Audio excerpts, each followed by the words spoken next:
little subcommittee, advisory committee for accessory dwelling units. It's pretty much just going to be open discussion, so you know it's being recorded. Since we have recording stuff, we have to record the meeting in the room.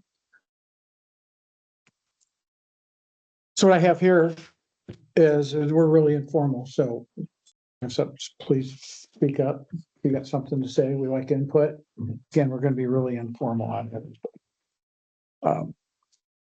I have a list of some of the things I've picked up. This bounced around, you've probably seen this. But to have accessory dwelling units, we need to have some rules around those. One of the things is going to be that they'll be by special use. So when somebody wants one, it'll still have to go to the BZA for their review and approval. They'll have an opportunity to take in other factors that we may not have thought of. For instance, if somebody puts one in, how's it going to negatively impact a neighbor? Until that happens, that's why we have the BZA look at it. Until we have the case by case, know how that's going to work out. I don't know a way to plan for that. Yeah. Hey, Don? Sorry, Mike. No worries. Watch your step back here. So we're just started talking. I just noted that when we do this, it'll be special use. So the BZA will review each case. So each case may have some kind of unique impact on neighbors or just in general, the environment around them. Other than that, this list, I go through it. This list is rules I have so far based on information from Tuvia, based on input from Bob Porter, and just based on some general input from other people that had something to say. So I tried to put it all down. This isn't hard, fast, locked in, but it's certainly a place to start. I think maybe easiest just to go through each one. So the definition, it's an extra living unit on a property complete with kitchen, bathroom, and sleeping facilities. It may be attached or detached from the primary home on a property. When a unit's attached, it's considered duplex under the building codes. I'm going to take no comment as move to the next one. Well, no, on that one, right, because the minute it's attached and they're two separate units, that means that the fire separate, it's the fire separation between the two units. Good. Question for you. That's a good Would the point. city be considering then an ADU? So would it have to have a separate address or unit B? And how would the city look at the property then? From a mailing, a residency standpoint. Oh, we haven't talked about addresses. So, From my experience, because this is again, I've worked in a lot of municipalities, different states on this. It's the jurisdiction, how they address. So literally usually a different department that addresses property, so it could either have, depending on your numbering system, either could have a separate number. Most of the time it's a separate address number because it's for the fire department of where they're going to. So usually it does have a new number associated with. The problem they have on the addressing is just how what they've already created, right? That's existing for your addresses, and that's where it becomes. Because if you have everything's even on one side of the property, on one side of the street. Well, then what happens? All right, because you got 222, but you don't want to put 223 on the even sides. so I was just gonna say, too, one example I have seen is it'd be like 221, 222A. Put like a letter with it. With it. Yeah, and It's come back to me where they've done that. yeah, I was walking someplace along the street and it's like, oh, it wasn't here in Culver, but it was like there's 222A, 222B. That would be one way to do it. Like an apartment building. Yeah. Are we gonna make these full-time living? You don't really need a separate address if it's your in-laws are coming in for the weekend, you're staying there. The reason you would need a separate address if you're now making that another permanent residence. So here's my take on that is, the answer is we might as well consider these apartments. Because we don't know, it may be for now, maybe family stays here for a week or two a year. And somebody decides that now it's gonna turn into a maybe Airbnb or a full-time apartment. We might as well just assume it's gonna be a full-time apartment. Is, to this point, is it this question of addresses, is that something that should be addressed? Sorry for the pun, but addressed in, I got it finally. thank you, in this document, in, the planning ordinance, or does it go someplace else? So it's already covered, so it's already covered in that assigning addresses is the job of the plan commission. The plan commission has turned that over to our clerk treasurer, who numbers Good. the units. So I think in short, it would be already addressed, and we could put a note in here if someone likes. So For continuity, you might want to be retroactive because as somebody owns properties in town and an apartment, we just made up the half address. And I think, and I have two apartments. What's the other one? Porter? I mean, it doesn't have an address. Huh. You might want to, if you want to get on the same page with being consistent, think about all the upstairs apartments and give us some addresses. I don't know that the one next to me, above 111 has an address either. Although there was always a storefront and an apartment upstairs, and mine was always two apartments. I was never told they had an address. So at the other apartments, the apartments, north side of town, I had problems with them. I just want blank on their name. The Point, no, two big white buildings, Yeah. Those. Oh. whatever Point, so those are alphabetical. So in those cases, there's gonna be, for them, for each door, there's 4 units. So you have door 1, unit A, door 1, unit B, or door 2, unit A, like that. I like what I just heard a little bit ago, is just give them letters, which brings another question up. I don't think it's on here. We don't say how many accessory dwelling units we would allow in this. Remember, they're not apartments though. What do you mean allow? Where, in terms of on a lot or on Sure. So if we have something zoned R1, residential 1, and this is a special use for an R1 area, and we say we allow accessory dwelling unit, I think we need the word that it says 1. right, so on that, and I brought a lot of documents for them, and I can send you the PDFs because they're very thick documents. Certain municipalities, and this deals upon density, and I'm going to also share with you, which I'll send to you to send to everyone else, which is a 185-page report on housing matters of Marshall County that was completed this past July. Have you read this? Yeah. And it's talking about the lack of housing existing in our county. We're talking about 1,600 presently, and also the different levels of the economics in this county, the need, which is substantial because there's not enough rental units to support the housing that's needed at the different levels. So back to the ADUs this way.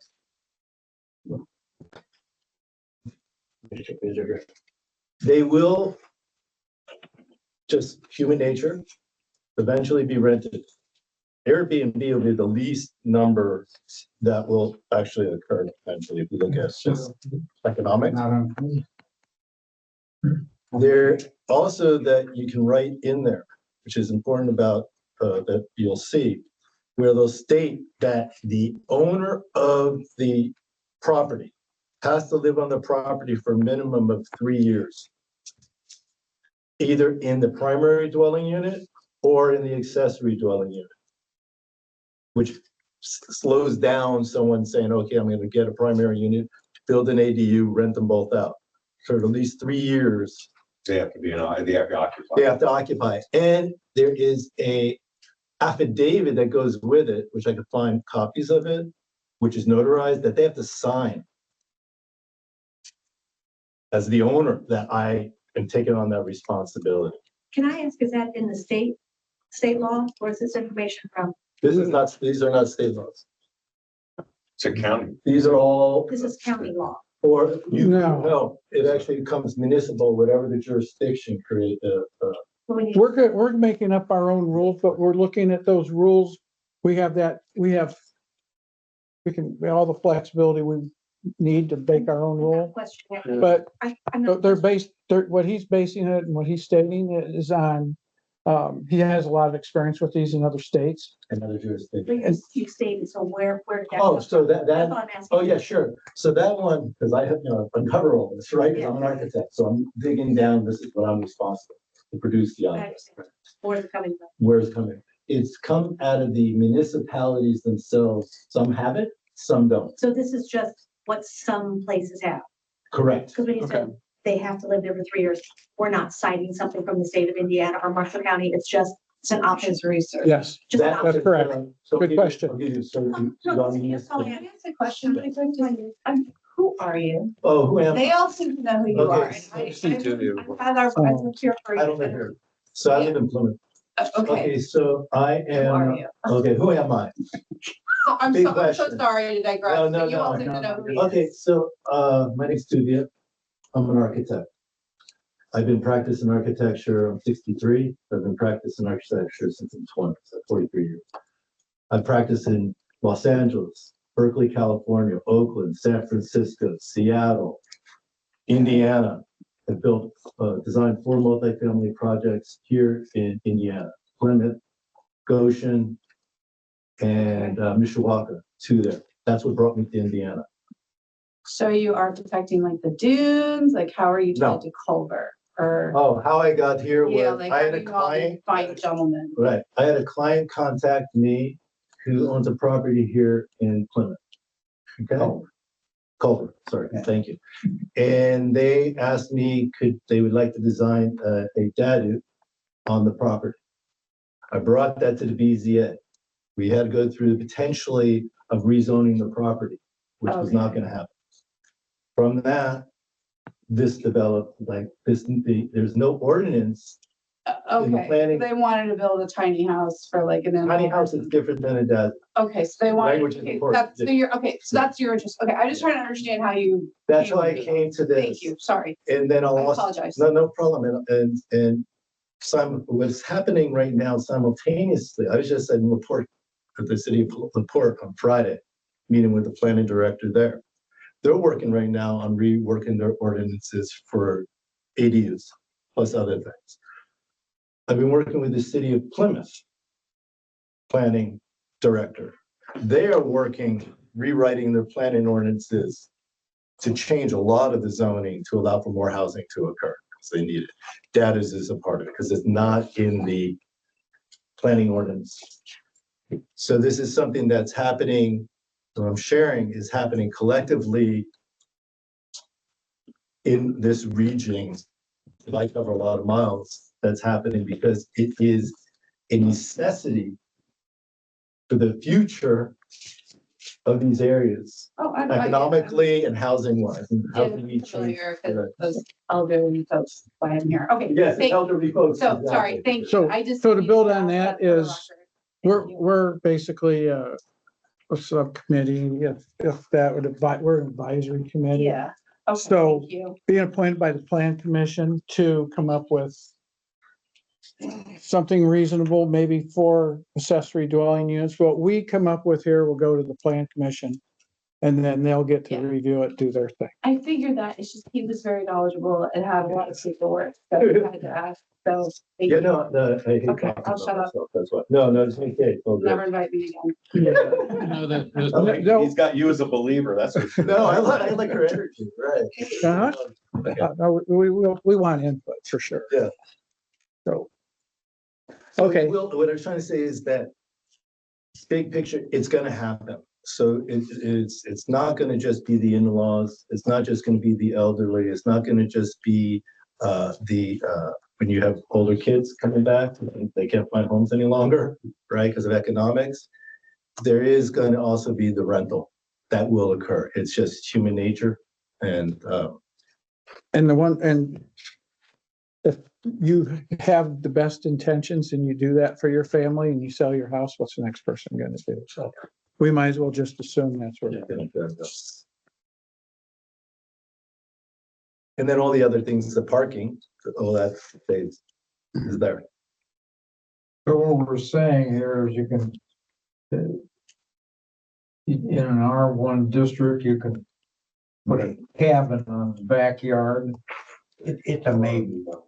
Huh? You got- No, we're saying that it could be considered a special use it would be a special use and BZA would be able to make that decision. Right now, we have a hole in that area in our ordinances amongst other holes, but that's the thing. Yeah, so the short answer to your question is yes. Or an apartment above a garage. What's I feel the energy, what's your feeling that you're feeling about that? You're feeling something. I can't visualize that. You've got a neighborhood with single family units in it. You want to load it with apartments and separate living units, et cetera. So again, it would fall to the BZA to make the final decision. So they'd be able to consider all those different things that have affected how it's going to affect neighbors, maybe views, maybe even densities for an area. Yeah, Pretty soon. I'm trying to understand, so currently, and if we're supposed to address ourselves, I'm Susie Muller, I'm the in case you're recording. We're recording, but we're really informal. Okay, So this is just an advisory okay, in committee. case you don't know, I own a restaurant in town, I also sell real estate, and I don't know what else I was gonna say, But anyway, so if I understand correctly, over the years, we've had issues with people wanting to put apartments or living facilities in garages because the garages didn't meet the setbacks of a home. Now, which we all understand, because we understand that. And they had to have an undue hardship to make it possibly pass. I'm not pro or con, I just remember that. And now we're also have said that you can have a second home on a property. You keep shaking your head, you know what I'm talking about already? Agreed, yeah. Oh, but I'm just stating this is what has happened in the past. So in the past, we've said you can have a second auxiliary living space home on one lot. So you could have two homes on one lot if it met the setbacks of a home. What is different about this? Which way does this fall into the second structure that meets the setbacks on a lot? Or is this referring to, are you really considering more about people who want to put an apartment in a garage? Is that what we're kind of focused on? Which is that? Maybe- So everything you're saying. Oh, you so- don't even cover all that. Yeah. Okay, got it. Yeah. And remember, we're really focused on R1, the residential ones Uh-huh. for this. So yeah, everything you said. You want to just kind of like, So you had something important, setbacks. okay, It's a big deal. Looking at both, whether it be have to be brought with BPA as a special use or whether or not there's actually an ordinance written that would provide that meeting setbacks like what Susie was talking about. So the intent of this so far is everything would go through the BZA. Right. so you're just kind of like, scratching the earth and bringing it all up to the surface so that everybody can really start to think about all these different issues. Yeah. Yes. Yeah. So, and the list, you got a copy, did you get one? Yeah, let's have to put this together. I put this together. Okay. And this is based on input from a lot of people So I wanna, which is a and from what Tuvia provided examples from multiple municipalities. And this is bits and pieces of that also from what people have already done. Again, it's just a starting. So I want to address the garage issue and the setbacks. Because I've done garage. So if it's a pre-existing building, right, which we'll call pre-existing non-conforming, which is the terminology, if it dealt with the setback. So there's a lot of garages or whatever that's been built to the property line or 2 feet from the property line, whatever had occurred. And you want now to convert that garage into a habitable dwelling unit. The pre-existing structure, this is building code. It's a pre-existing structure. Then what would occur in that is that you could do that, but if you put any opening, a window, let's say, in that setback, that would become in terms of the building department, in terms of fire code, as an example. But it wouldn't, in my experience, deny the possibility of putting the living unit in that structure. You Example. saying it wouldn't It deny? wouldn't. You wouldn't say, oh, because that building is 3 feet from the property line, and now we have, if it was new construction, 5 feet from the property line, that it would be denied to put the accessible dwelling unit in that garage. Well, but a home isn't allowed within even 5 foot of a property line. So, So if- if you're switching from a garage into a house, it already doesn't meet the setbacks. So what we have now is we allow for homes, and we've done it for the accessory structures, if they build on the exact same footprint. Mhm. If somebody tears a garage down and wants to rebuild on the same footprint, they can. In this case, if you wanted to end up with an apartment on top of it, it would go to the BZA. And now they would have to say no, because an accessory structure is limited to 16 feet. Right, that's what I thought. So with this, it would go to the BZA and they would approve it then to go higher and have the dwelling unit above it. And still have, of course, be built to state building code So you're wanting to change the zoning to allow for that. as a special use. Okay, well, it just threw me off when he said it would be Yes. allowed. It's like, no, it would have to be, it doesn't really qualify right now. It has to go for a special use, it has to possibly go for variance, so nothing's really changing there. Right, Okay. except that now, instead of the accessory dwelling unit being locked in at 16 feet, you can potentially, if it gets approved, build the, I'm sorry, you could potentially build the accessory dwelling unit above it.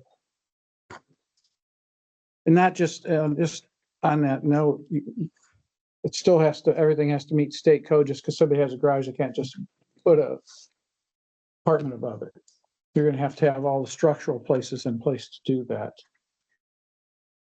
But I'd have to go back on that, Steve, because right now, I mean, you'd be requiring to BZA to to allow a variance to put that up there. And I think if we include it in the zoning, whatever, I think that requirement, when you're building on top of a garage that doesn't meet a setback. You gotta tear the garage down and build it anyway, I think it should be following the setback start with. In other words, there ought to be a ordinance that would require a variance. We don't have it this time. We just have an ordinance for setbacks, period. And we can build the same thing back on the same footprint, but it's not gonna be the same thing. You're changing the use. Huh? You're changing the use. And you're wanting to raise the height, Um, and you're right. Not you want- just the right, height, yeah. but you're actually changing the use. Hmm. But Yeah. if we're getting a special use for that, it doesn't cover still yet. You want special use for everything else. And I don't agree with putting that all on the board of zoning appeal, so everything would have to be appealed immediately before you could even move forward. And I don't think we ought to have a BZA mandated for every project that wants to. put- I don't think you're gonna get that Actually, many. right. And I don't think you're gonna get that many. And because this is a special use, Mhm. if you allow it just to be okay to do, we don't know how it could impact neighbors. It could impact a lot of things. That's where the BZA comes in. So they would hear each case to understand what the impact is to the community in that area. Back to the BZA for the community coming in there and arguing their points or favoring it.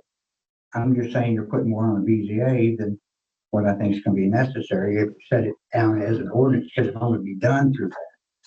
Meeting setbacks. And then that way, they would have something to apply for variance. If they didn't want to pay that for a variance, you still have an ordinance in place. Other than just a special use, only put that back on the corner of the street, two streets, whatever. Now you're not, now you're talking about 225-foot setbacks, you're gonna have 5 feet on both corners. I do agree with Barry that you really need to think about, I mean, I also do real estate. I'm all about turning living space above garages into additional housing to offset owners' expenses on those weekends. I'm all about that. I totally agree with that. But when you are now talking about having them increase the height, which on something that was 16 foot up to 35 foot, you're also changing the entire look or potentially changing the entire look of the community. And part of Calder's desire is its charm. It's the way the streets live now, the housing now. Nothing against new housing, nothing against subdivisions, nothing against condos, but is that what you want to do? And I think you already discovered what happened with the neighbors down by the Stallings new condos, how they felt. I know some of them are wanting to move because of the height of the unit that was there. Now that was commercial to begin with. That was fair. But if you start doing that to neighborhoods and putting 35-foot houses, garages with a 5-foot setback, I have feelings who get one. Oh, yeah. People find out about this. yeah, it's gonna be There'll be a ugly. lot of houses are gonna start building on garages. Nothing wrong with the apartment, but don't increase it, the garage into a house. Height wise, you're just, So the point of this is to get around. Otherwise, we just rezone them to R2. Right. So Can I add something to? Which you don't, right, With what you the- don't want to do, because what that turns into is potentially 4 units. Uh-huh. But what I was trying to get at too, before I was finished, you're talking about a special use to do this. I mean, in any R1, you got non-conforming lots, non-conforming structures upon non-conforming lots.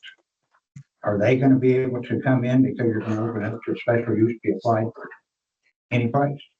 I mean, there ought to be some stipulations, if you got a big enough lot, whatever, to be able to do that.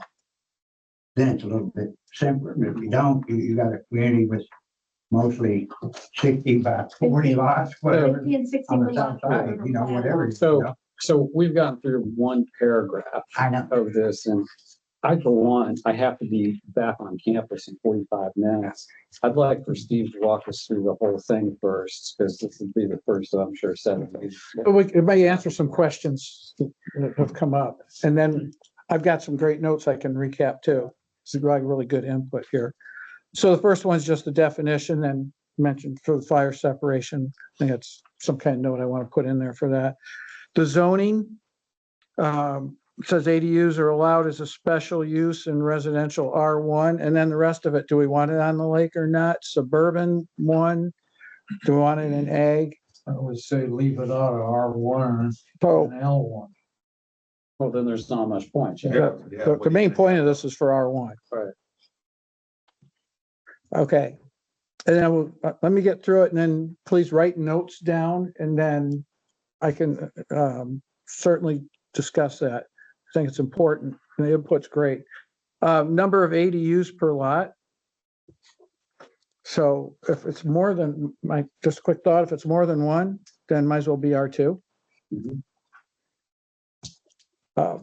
The size, I think this is really important. So, and these are just numbers I put down, they're open. Not to exceed 1,000 square feet. Detached are not to exceed 800 square feet. Then there's a note, the BZA may make exceptions to size limitations to allow for better utilization of existing spaces.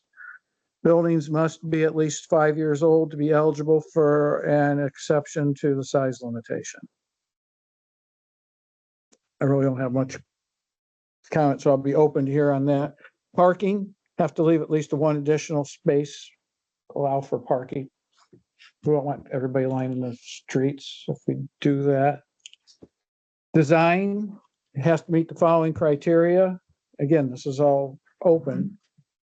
A new structure additions meet the current development standards for the district in which the property is located, i.e. that's R1, L1, whatever.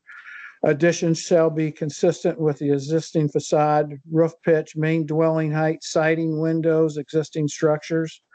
I know this one's came up for discussion too. Detached structures shall match or complement the design of the primary unit. Those two are pretty much tied together. And it has to have its own ingress, egress, way in and out. Lot coverage. So lot coverage for residential structures, depending on the zoning classifications, in most cases, it's 50% maximum impervious. This says the BZA may consider to reduce impervious coverage on a case-by-case basis, because there's a lot to consider. Setbacks, well, we've already started talking about those. Setbacks will remain the same. Accessory dwelling units are approved as special use. The BZA may consider reduced setbacks on a case-by-case basis. So I just had a question when you say remain the same as a primary residence or? Same as their zoning district, or remain as in each zoning district. So we'll use R1 for instance. So right now, a primary structure is 25 feet front yard, 25 feet backyard, 10 feet side yards. Right.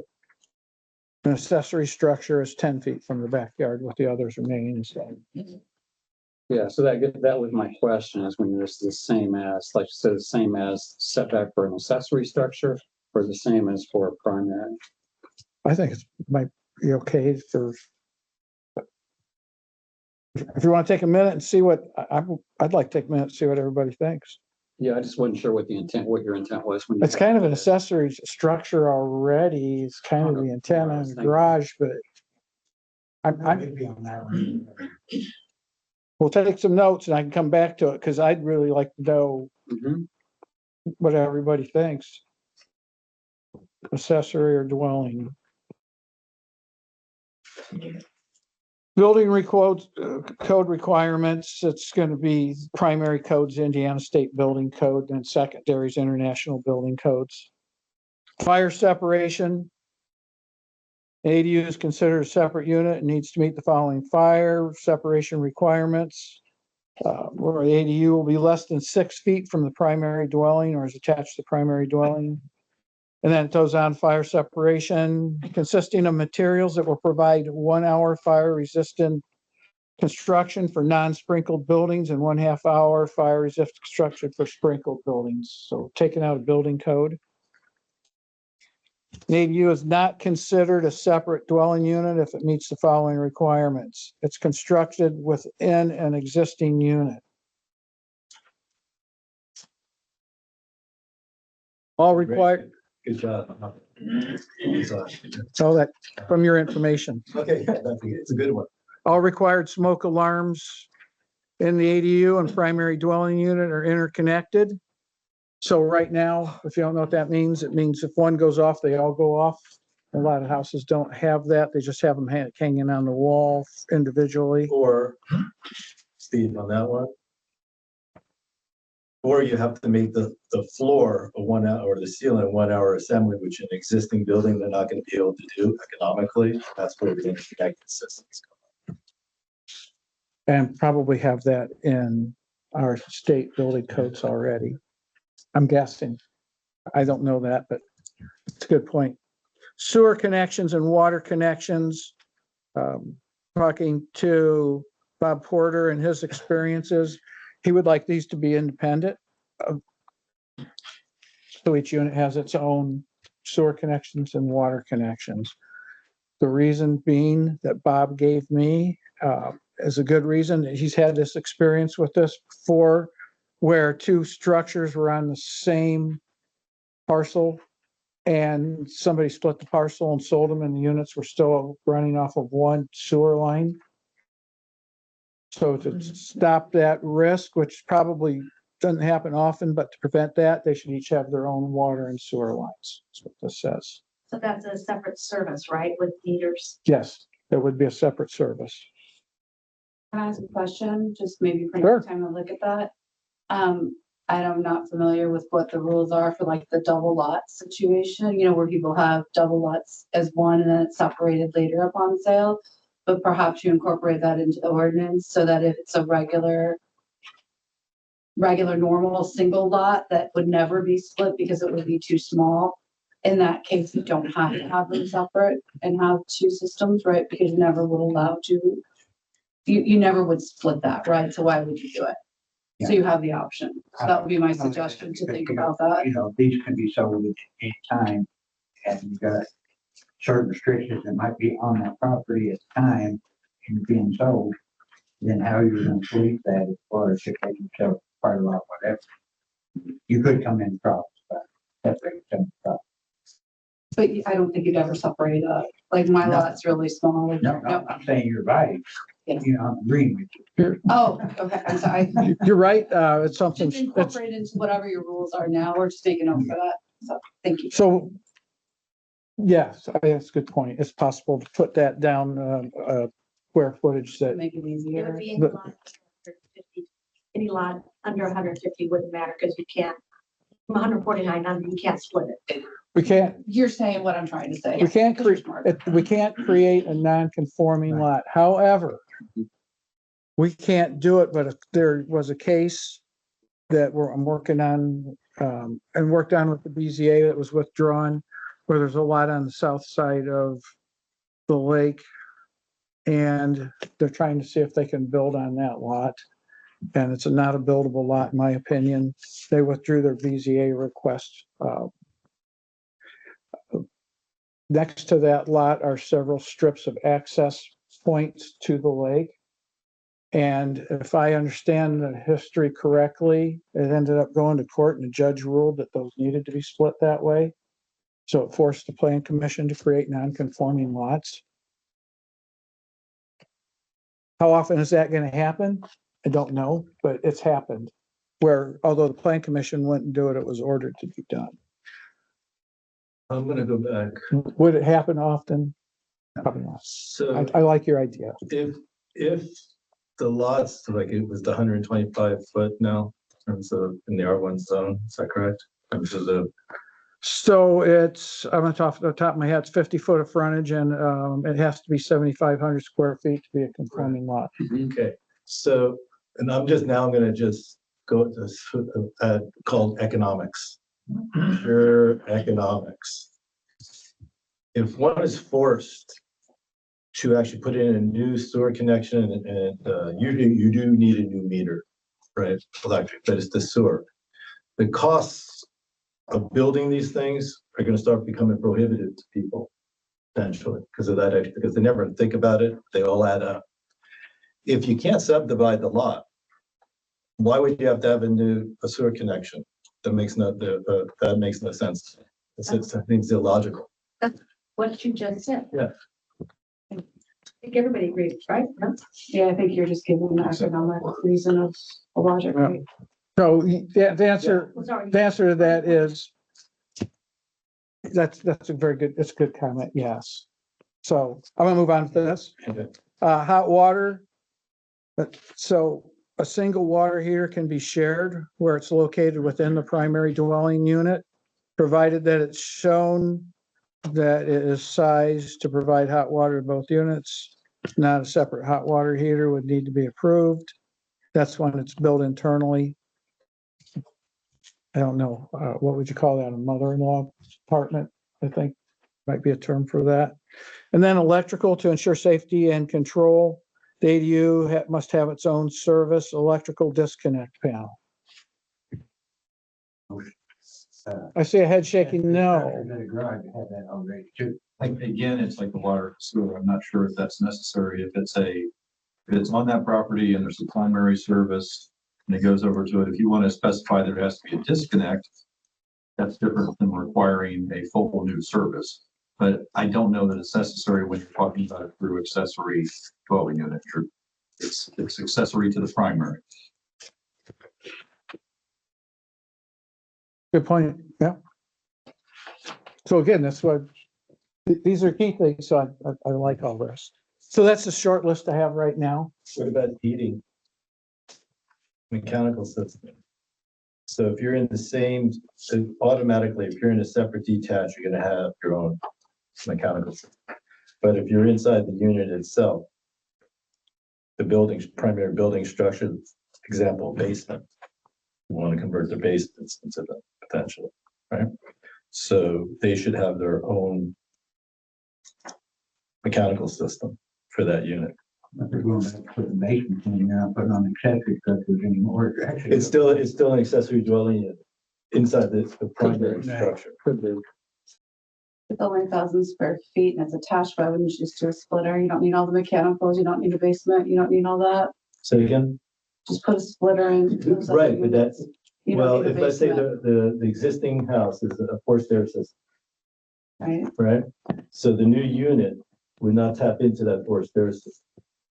It would actually have its own mechanical, for all the experiences I have, that they're all required to have their own mechanical system. Yeah, it could be small, like Yeah. in a mobile home, or it could also be a splitter, like, they have one at, A heat pump Lake, system. yeah, or whatever. It could- Yeah, so, So the downside to that is one day somebody may want the heat on, another person may want the air on. yeah, so I don't think. So it's it's to split it. way, Like if it's separate or tied in, it doesn't. If matter. you're working in an office, you know there's thermostat wars. Yeah, Right. you would definitely. need accessory. Well, that's what I'm You actually, don't want to create. I'm actually advocating, saying that Separate it. they need to have their own separate mechanical system, whatever it's a heat pump system, whether they want to put a fourth air system in, whether they want to put a radiant system in. It is its own, they're not interconnected because it goes back to the thermostat of how these are being used between the different units. Okay, so I think that's a good point. But I think what you're saying, if you have a splitter, you can have two different thermostats. Yeah, I mean, our seriously. You can split a unit, but you can't run the air and the heat at the same time on a Right. single You unit. just gotta agree that the heat's on. I don't You know. consider it 65 and I consider it 70.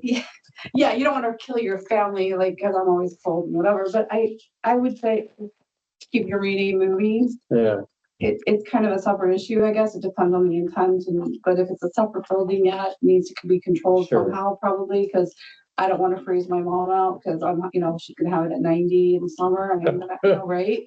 But how that happens, It sounds like we're moving to. yeah, that's solutioning the build, not the But we're ordinance. now taking the conversation into protecting the renters, and that's not necessarily what about Back up people, to the owner.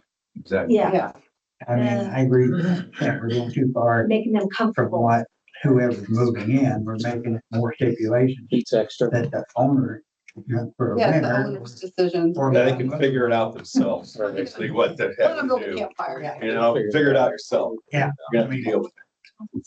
I mean, I mean, from my sake, as far as everything I'm looking at, we're only doing this for the owner of the property. And if they want to add one, I mean, I don't know, now if you're talking about able to rent that accessory dwelling, it's only 1,000 square feet to the public. I mean, are we talking about a whole different avenue? Is that same thing as running a business on your property? I do agree with Barry on that did this whole thing come up because people who have houses and garages want to create something for their family's use, and then to offset their expenses, say, I could rent it 4 times a year for parents' weekend, spring, fall, reunion, and graduation, and then make my house more affordable, but I'm only gonna rent it a couple times a year. Do we really want to saddle them with these kind of expenses when it sounds, I mean, Well, it gets back, I wonder. well, I think that gets back to what we originally said. We're just gonna assume they're gonna be like apartments. We're gonna assume they're gonna be like full-time apartments. That may be for the person who owns it today, but if they sell the house, the next people may want that to be full-time. But again, That's another that's issue their brought up that I've been choice. too, so I'm glad you brought that up. Yeah, and that's something we discussed on that before, and I think it's worthy to keep talking about it. But I think they need to be treated, just me, I think they need to be treated like apartments. And they're gonna be a full-time rental unit, and it's the choice of the owner if they only want it to be rented out during events in Culver. So if they want to do it for, the use for when, like, 6 weeks in the summer when all their families there, or for Christmas and Thanksgiving. If they just want more space, Danny, your kids are coming home and now they want, the garage space finished off so that the kids can have a bunk room. You're gonna have to go to the expense of this just to finish out the garage area for, I mean. I'm Okay. saying there, I think it depends what you're building, right? Like what they're looking at. You're Right. talking about finishing your garage to be your bunkhouse as part of your house, and it's not gonna have a separate entrance, and it's just be part of your house, and you're repurposing space. Cause I have a 2-bedroom, 1-bath house, and it's too small for all of us, and we wanna live here full time. I mean, you see us in town, like where's Bush? So we've been trying to figure out what to do. So that's why I'm here today. I wanna know what you guys were thinking. If I convert my garage, I have a problem, right? But there's building codes, but I don't have enough room for my family of 4 to live here full time, which is what we would like to do when the kids come home from college. I don't have room. So I can build out, but I don't have late budget, and I can't get a contractor to show up to put an addition on. I've tried for 4.5 years. They will not come. I've tried, I called everybody. Anyway, so I'm interested in this. So for us, this could be a solution where I can drop a prefab granny pod in my backyard so that I can have it, because I work from home and so does my husband. And I'm going to, if he's listening on the call, he's gonna hear me. I want to kill him because we have 2 bedrooms, 1 bath. We're sleeping in that room. We're working in the other room, and we're on top of each other. I have no space. Both kids come home for college. I have no room. So unless one of you would like to have me over for Christmas. So that's kind of what. Are you bringing presents? Yeah, I could. So I think it depends on what your space. So if you're looking to make your garage into the bunk room, family and extending, that's a different thing than an AUD or a granny pod, because I don't want my mom, I've got love her soul, but I don't want her in my house because she will keep it at 90 in the summer and she'll kill me. But having a separate entrance and a separate space for her that's safe, where she's close and I can take care of her, yes. All in, that'd be amazing. If I choose to rent that, great. That's not how I would choose, but what I would do with my property, but Right. people in town will. Right. So I think it depends on, is it gonna have its own entrance? Then it's your apartment. If it's attached to your house and you're converting a garage into your bunk room, that's a different utilization of your space. If it's a bunk room that has an entrance and you're with a keyed lock and a service door and a fire barrier, that goes into your apartment territory, and that's maybe where your other zoning commission codes come in. So, I mean, that's just kind of how I think about it when I think about what you would do and how you zone and look at the property from the safety standpoint, legality standpoint, et cetera. Okay. No, good. I heard something too, I just want to address. So accessory structures cannot be used as dwellings in our ordinance. I know when he brought up. So you can't finish the storage shed in the backyard, put a bed in there and let somebody spend the night in it. Right. I know when he was talking about the affordability, they're doing all this stuff right here. I mean, somebody wants it, it's up to them where they can afford it or not, it's not up to us. But just make it clear. And what brings us about too is just in general, everywhere is a shortage of housing. I think that's really the root cause, or the root for this is a shortage of housing and making more housing available, hopefully affordable housing available. Which That's really what generated this whole thing in the first place. meeting to go to the comprehensive plan. Basically, Well, isn't that what the DIM is doing? I mean, they're Exactly. creating that, so. Well, they never Yeah. use the term affordable housing. no, I mean, are you thinking that these are gonna be less than like? They're all gonna be market based. Well, whatever, I would imagine whatever a person could get out of it, that they would try to get out that out of it. I mean, you might be able to get, you might be less money for a garage apartment or a. Then, I mean, well, Kevin, you charge, didn't you start at 900 a month for yours? What are they at now? And so is that, They're like at 950 to 1,000. okay, so, What the market can bear. well, I mean, I know Don's in a hurry. Did you have some more concerns? Increased property values. My first comment is, this is pretty good, darn good job, first pass. I think one of the things I think I just need to probably think about more and probably hear some more conversation on is setbacks, and for that matter, what are we thinking about in terms of whether it's within an existing structure or if it's going to be a separate structure? That is kind of like, I guess, sort of think about the what ifs a bit more.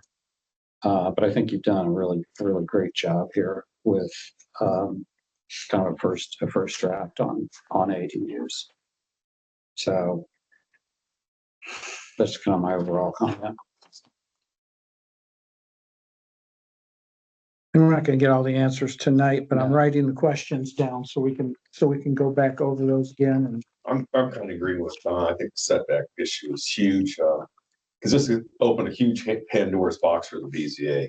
And as two members of BZA here, we don't want to have 10 cases every time that pertaining to this, because there's questions. I mean, it needs to be cut dried and in stone. Yeah, that's where, because you and Barry know what you see. Oh, yeah, Rest and of like I said, we're getting pretty overwhelmed the way it is. This is just gonna, right? Yeah, we're creating, I mean, We're creating, yeah, we don't want to create something that is gonna burden the BZA more than if there's something that the plan commission can put in writing that would. correct, eliminate a whole lot of exactly. the BZA. Yes, yeah, I'll work on that. I understand exactly what you're saying. yeah, it's your time too. That's fair. We I can do. statement if the BZA is working harder than plan commission is not doing enough. So, Exactly. if I could paraphrase, if it already fits, you don't need to go in front of the BZA. Yes, We got that hardship because you issue. guys should only get the exceptions. Well, that's what we think too, but sometimes that's not the case.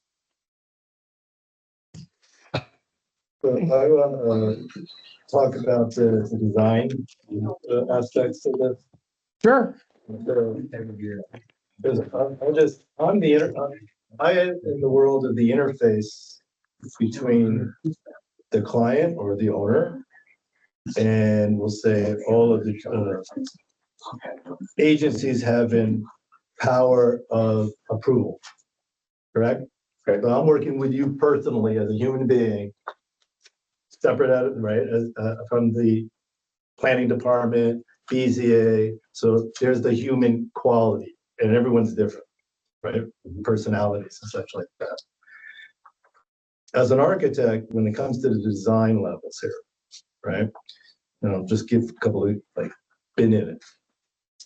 To match the roof pitch can sometimes be virtually impossible to do. Right. It's like, it doesn't work. We call it physics. It just doesn't work. So when they say roof pitch, I'm always like, how did that work? It's a judgment call. There's a lot of subjectivity in this. It's not rational. A lot of times it's irrational. Someone's own personal aesthetic likes and dislikes. Okay, on the collective board of BZAs and planning commission. So I always find it very difficult when they start putting in certain design criteria overlapping on it. I'll give examples where one said that you had to use wood siding for trim work on windows. And I was like, you got to be kidding, because think of the cost, right? And the detail level that you don't even have the craftsman who can actually do the work. that are even available. So you have to be careful on the design. The intent is there, but is that saying that we're always going to design things to look like that of which always was the past and how they built? We can't do it any longer, buildability and architecturally speaking. And what's happening, and I'm being critical, what's happening is a lot of these projects are what I call dead, aesthetically speaking, because they're trying to be this certain image of the past that we can't do presently. They are flat. There's no shadow in them from the materials that we used to build them. But how do we build? And they become mundane. So be careful on the aesthetic. So if someone says, I like modern design, contemporary design, we're banishing them and saying that's not acceptable in our community.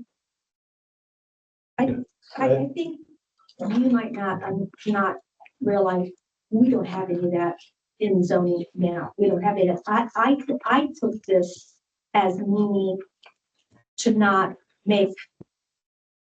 So we don't say it has to be a certain design at all. We have none of that in this town at all. I took this to mean that we have 50-foot lots for the most part.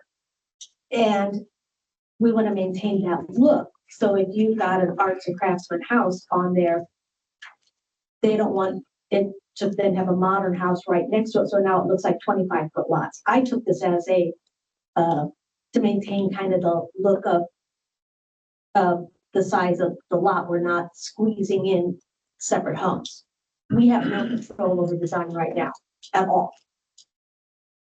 Yeah, Did you I realize think that we have none. this paper that Steve put together is just kind of a general outline, I think, of what he's seen in the world. Right. It's kind of just a recipe, right? Like I work in content, it's just a recipe. And we sprinkle in what we choose from an ingredient standpoint as we go forward.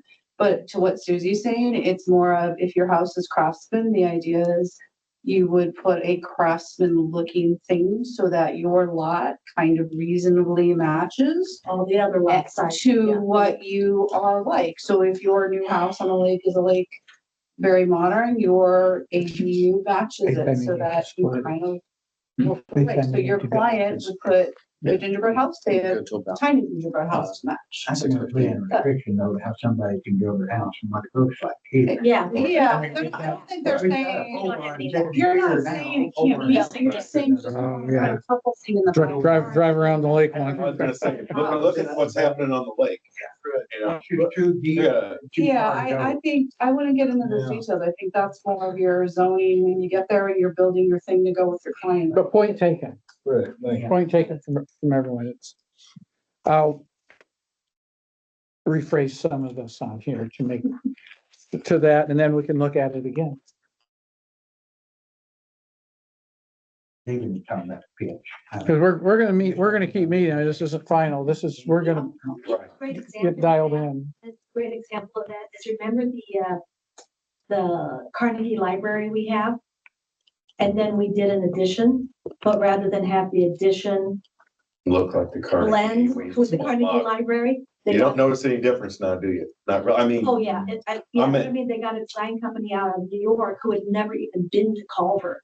And they put a Sydney Opera style house, big slanted, and it didn't match, it didn't blend, it looked kind of choppy. Okay, so.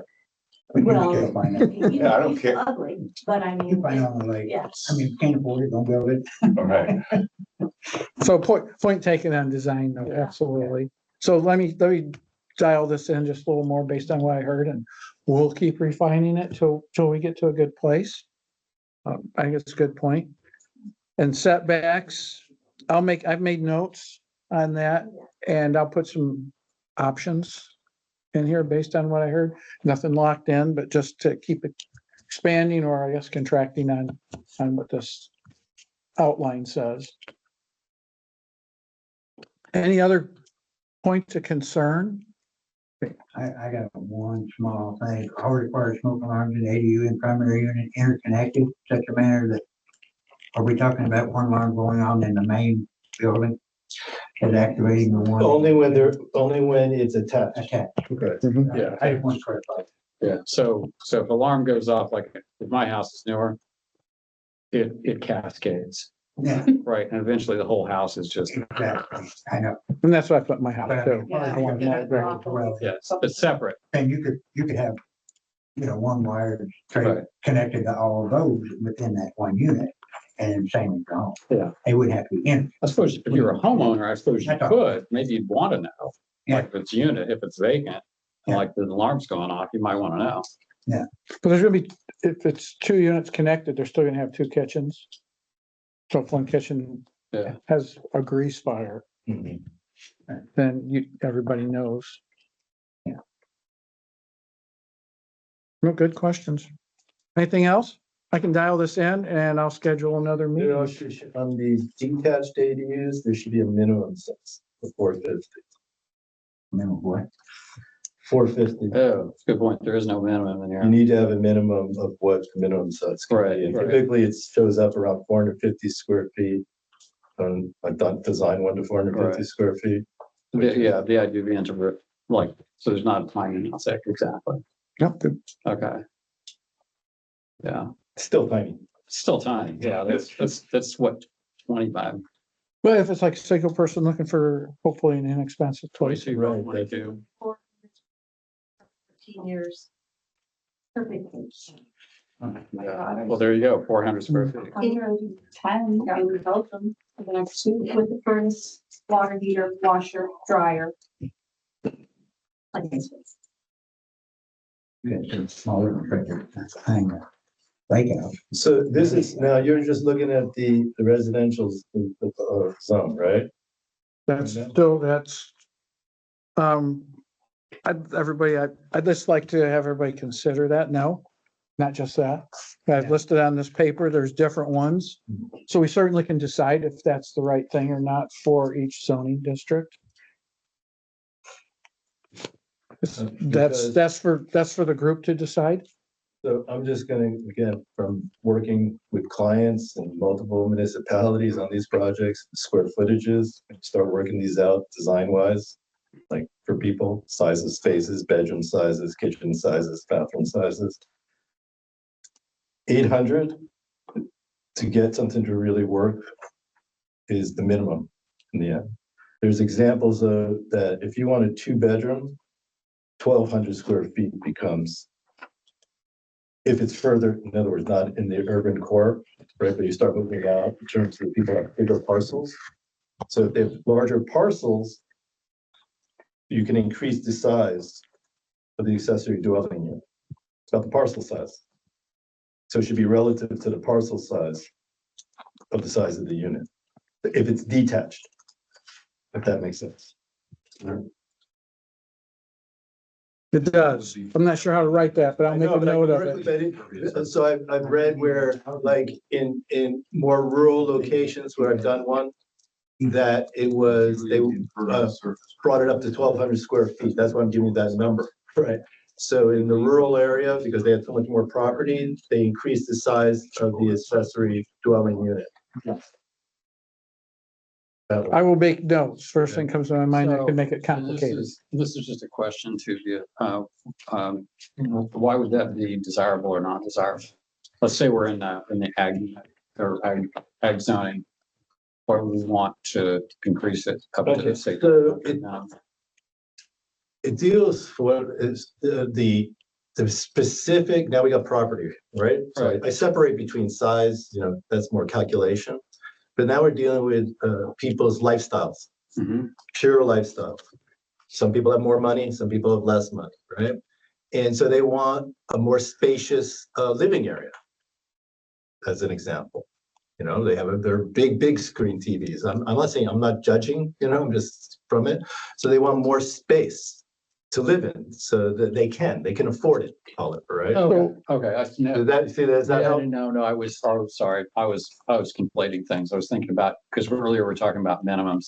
So now we're saying we could go up to 1,200. Yes, so You're suggesting like you're in an agricultural. right, because you have more space out there, more Goes up to land, and so therefore it's less impact on Okay. adjoining neighbors, and that's why. So in ag right now, Question. you can build a second house on your. Yeah. But you're talking about accessory there, I mean, let's go back to As long as it's within the setbacks, there's nothing in our ordinance that says you can't have. a So you could second actually house. build two primary units. If of they meet whatever the setbacks, yes. And And A1. impervious, impervious. Well, So the question, what's your definition of permeable surface material? that's questionable. That's why I'm What you're asking. presenting, I mean, honestly. So what's- everything's got- So what's permeable, it's easier to say what's impermeable. So the structures, the sidewalks, the driveways, Well, concrete, asphalt. and we count, concrete, asphalt and gravel is all considered impervious. So grass block and permeable pavers are considered permeable? So we accept permeable pavers. I will, but we have to know what percentage permeable they are. But It has to be factored in because they are not 100% permeable. So it's based on, so then we have to get into percentages. of the actual Yeah. material itself? Yeah. Okay. and Because permeable landscaping blocks are wonderful. Mhm. I'm happy people can take advantage of that, but we have to factor in how permeable they are. And we've been doing it for several years. Because every municipality interprets this amazingly differently. So when somebody has a manufacturer's box of, and they're gonna, and on the box of, they're gonna put impermeable square stepstones around their house, or make a walk out of it, whatever the case may be, we need to know what percentage of that and calculate that in. Okay, So based on what the manufacturer says. so the specification then determines. Yep. We don't want to, we want people to be able to take advantage of some of the new technologies for sure. Some landscaping may be impermeable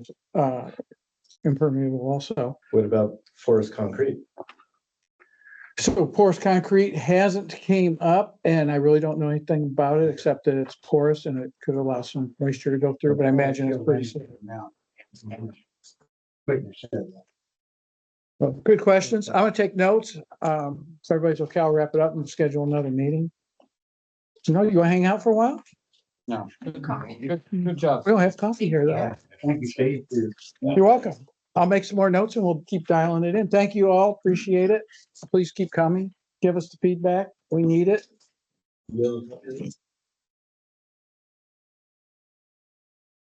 I was going to those meetings for a while. Do I have a copy? I'd have to look. I'll send you a PDF. If send it. Do you have a copy of this one too?